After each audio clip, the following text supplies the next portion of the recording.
IG Sindh Ghulam Nabi Mahmad ने कहा कि मंशियात फरोशों की फहरिस्त में शामिल बड़े नाम पकड़े गए हैं। अब सूबे भर में अगली मुहिम गुटखा मावा तैयार और फरोख्त करने वालों के खिलाफ होगी। आईजी सिंध गुलाम नबी महमद की जेर सदारत इजलास में मंशियात माफिया के खिलाफ क्रैक डाउन से मुतल्लिक जायजा लिया गया।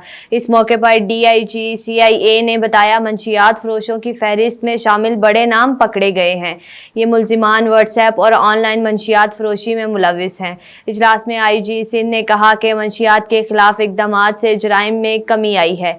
ऑनलाइन मंशियात फरोश में मुलविस मुलजिमान को तकनीकी बुनियादों पर गिरफ्तार किया जाए।